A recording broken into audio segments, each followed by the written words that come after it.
ஆன்மீக சொந்தங்கள் அனைவருக்கும் அன்பான மாலை வணக்கம். நாம் நம்மளுடைய சேனலில் தொடர்ந்து நிறைய சுவாரஸ்யமான ஆன்மீகம் சார்ந்த தகவல்களை தாங்க பார்த்துட்டு வந்துட்டு இருக்கோம். அந்த வரிசையில் இந்த பதிவில் என்ன பார்க்க போகிறீங்க அப்படின்னா, விருச்சிக ராசி அன்பர்களுக்கு வரக்கூடிய நாட்களானது எப்படி இருக்க போகுது, அதாவது பார்த்திங்கன்னா ஜனவரி 24க்கு அப்புறமா ஏற்படக்கூடிய முக்கியமான கிரக மாற்றங்களால் என்னென்ன பலன்கள் உங்களுக்கு கிடைக்க போகுது, என்ன மாதிரி உங்களுடைய வாழ்க்கை சூழ்நிலை மாறப்போகுது, எதிலெல்லாம் நீங்கள் கவனமாக இருக்கணும், எந்த தெய்வத்தை வழிபாடு செய்யலாம், என்ன பரிகாரம் எளிமையாக செஞ்சால் ஏற்படக்கூடிய பாதிப்புகள் குறையும், இந்த மாதிரி ஜோதிட ரீதியாக ஒரு சில விஷயங்களை நீங்கள் இப்போ பார்க்க போகிறீங்க.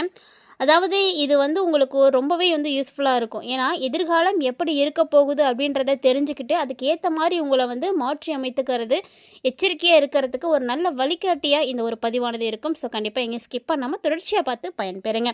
இது மாதிரி நிறைய இன்ட்ரெஸ்டிங்கான தகவல்களை எல்லாம் நீங்கள் தொடர்ந்து பார்க்கணும் அப்படின்னு ஆசைப்பட்டீங்கன்னா மறக்காமல் நம்ம சேனலை சப்ஸ்கிரைப் பண்ணிக்கோங்க. மறக்காமல் பக்கத்தில் இருக்கிற பெல் சிம்பிளையும் கிளிக் பண்ணிக்கோங்க. அப்போ தான் நாங்கள் போடக்கூடிய வீடியோக்கள் எல்லாமே உங்களுக்கு நோட்டிஃபிகேஷனை உடனுக்குடன் வந்தடையும். நீங்களும் பார்த்து பயன்பெறலாம். வாங்க வீடியோக்குள்ளே போகலாம். புது ஆண்டு 2026 பிறந்திருக்கக்கூடிய ஆண்டில் முதல்ல வரக்கூடிய ஒரு தமிழ் மாதம் அப்படின்னா அது தை மாதம் தான். பொதுவாக தை மாதத்தை மகர மாதம் அப்படின்னு சொல்லுவாங்க. ஏன்னா இந்த தை மாதத்தில் தான் சூரிய பகவான் மகர ராசியில் போய் பிரவேசிப்பார். ஸோ இந்த தை மாதத்துக்காக நிறைய பேர் காத்திருக்கிறதும் உண்டு. சூரிய பகவான் பிரவேசிக்கக்கூடிய இந்த மாதம் தை பிறந்தால் வழி பிறக்கும் அப்படின்ற பழமொழிக்கு ஏற்ப விருச்சிக ராசி என்பர்களுக்கு ரொம்பவே அற்புதமாகவே அமைஞ்சிருக்கு அப்படின்னு தான் சொல்லணும். என்னென்ன வகைகளில் அமைஞ்சிருக்கு அப்படின்றத அவங்களுக்கு என்ன கிரகநிலைகள் இருக்குது அப்படின்றத வச்சு தான் சொல்ல முடியும். விருச்சிக ராசிக்காரர்களுக்கு பார்த்தீங்கன்னா இந்த காலகட்டங்கள் முழுக்க முழுக்க அஷ்டமத்தில் குரு பகவான் வக்ரமாக இருக்கிறாரு. 3ஆம் இடத்துல நிறைய பலமான கிரகங்கள் இருக்கிறாங்க. ஸோ 3ஆம் இடம் அப்படிங்கிறது எதை குறிக்கும்னா ஆற்றல், உங்களை பற்றி பேசுகிறது, உங்களுடைய எண்ணங்கள், வண்டி வாகனங்கள், மற்றவங்க உங்களை பற்றி கோல் பேசுகிறது, விற்பனை சம்மந்தப்பட்ட திறமை, இது போன்ற விஷயங்கள் எல்லாமே உங்களுக்கு பார்த்திங்கன்னா ரொம்ப ரொம்ப அருமையாக இருக்கும் அப்படின்னு சொல்லலாம். இந்த காலகட்டங்களில் தொழில் செய்யக்கூடிய விருச்சிக ராசி நேயர்களாக நீங்கள் இருக்கீங்க அப்படின்னா ரொம்ப நல்லாயிருக்கும். அதுவும் குறிப்பாக system, IT, software, media, communication, network, காது, மூக்கு, தொண்டை இது சார்ந்த மருத்துவராக இருக்கீங்க அப்படின்னா உங்களுடைய தொழில் எல்லாமே ரொம்ப நல்லாயிருக்கும். அற்புதமான முன்னேற்றம். சிஸ்டம் வேலை செய்யக்கூடியவர்களுக்கு ரொம்ப ரொம்ப நல்லாயிருக்கும். இந்த காலகட்டத்தில் உங்களுடைய ஆரோக்கியத்தில் கண்டிப்பாக கவனம் இருக்கணும். ஏன்னா அடிக்கடி காது, மூக்கு, தொண்டை, கழுத்து, இது கைகள்லாம் பிரச்சனைகள் ஏற்படும். ஸோ இது வரைக்கும் நடக்காத பல விஷயங்களை நீங்கள் இந்த காலகட்டங்களில் சந்திப்பீங்க. இதுக்கு உங்களுக்கு என்ன தேவைன்னா அந்த டைமில் பொறுமை ரொம்ப ரொம்ப அவசியம். ஏன்னா சகோதரிகளோட ஒரு சில பிரச்சனைகள் ஏற்படும்.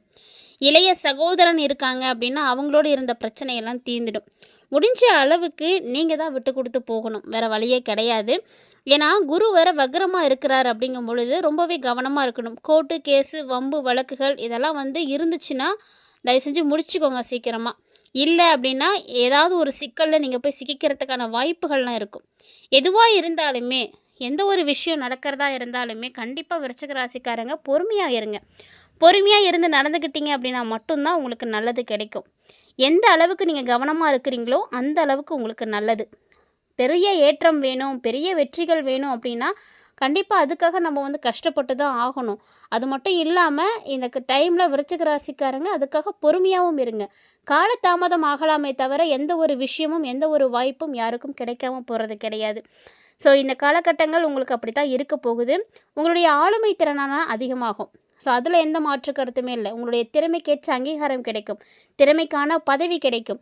ஏற்கனவே நீங்கள் வேலை செய்துட்டு தான் இருக்கீங்க அப்படின்னா இப்போ உங்களுக்கு ஈஸியாக ப்ரொமோஷன் கிடைக்கும், பதவியில் உயர்வு பார்ப்பீங்க, உங்களுக்கு நல்ல இடமாற்றம் கிடைக்கும், தொழிலில் மாற்றம் கிடைக்கும், மனமாற்றம் கண்டிப்பாக இருக்கணும். நீங்கள் மனசு வச்சா மட்டும்தான் எதுவுமே செய்ய முடியும். எந்த சண்டை சச்சரவுகளாக இருக்கட்டும், மற்றவங்களோட பழகக்கூடிய பழக்க வழக்கங்களாக இருக்கட்டும், மற்றவங்களுக்கு உதவி செய்யக்கூடிய விஷயங்களாக இருக்கட்டும், எதுவாக இருந்தாலுமே நீங்கள் உங்கள் மனசில் என்ன நினைக்கிறீங்களோ அது தான் நடக்கும்.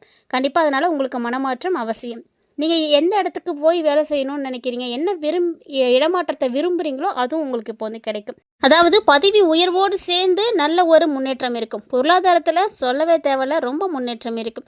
குடும்பத்தில் சந்தோஷம் இருக்கும். எடுத்த காரியங்கள் எல்லாமே உங்களுக்கு வெற்றி தாங்க.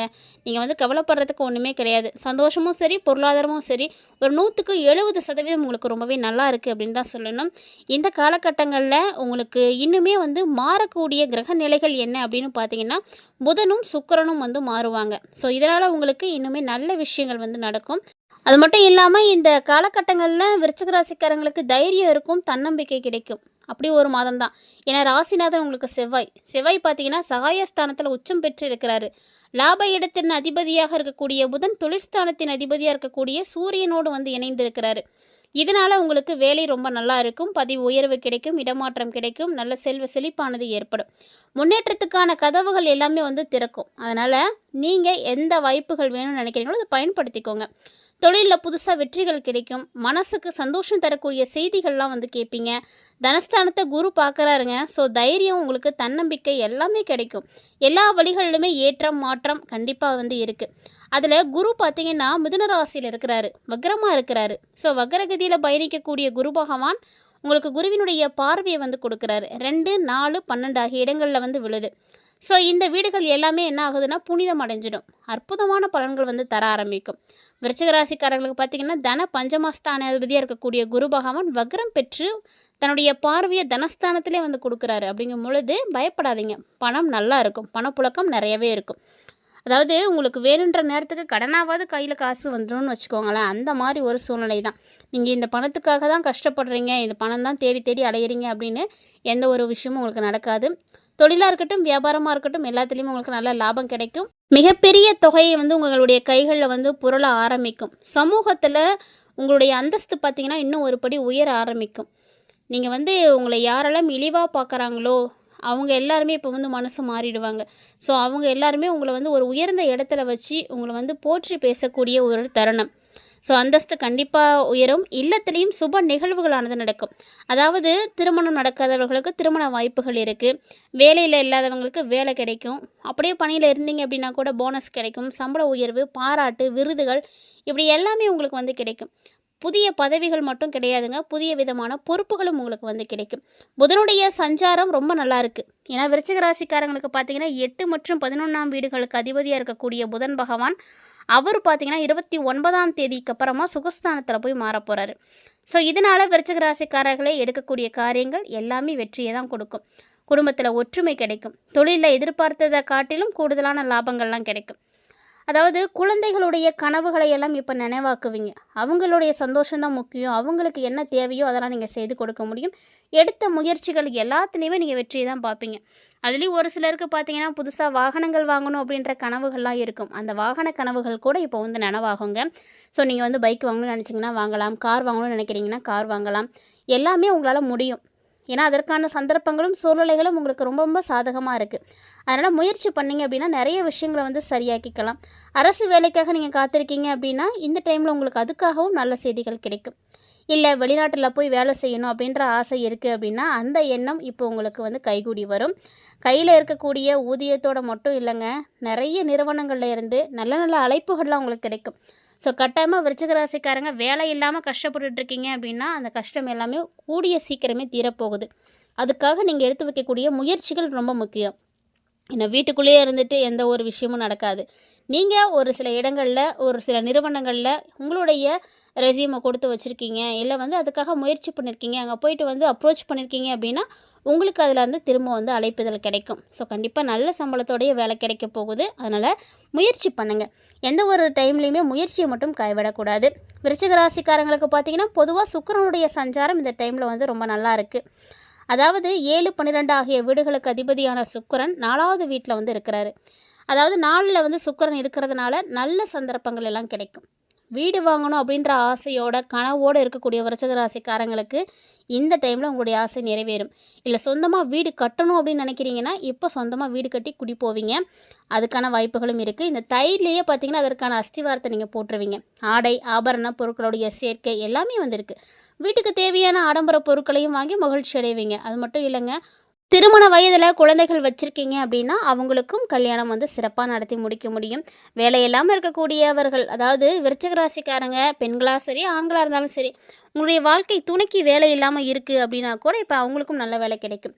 உபரி வருமானமும் கிடைக்கும். ஸோ அதனால் உங்களுக்கு நல்ல செல்வ செழிப்புகளானது கிடைக்கும்.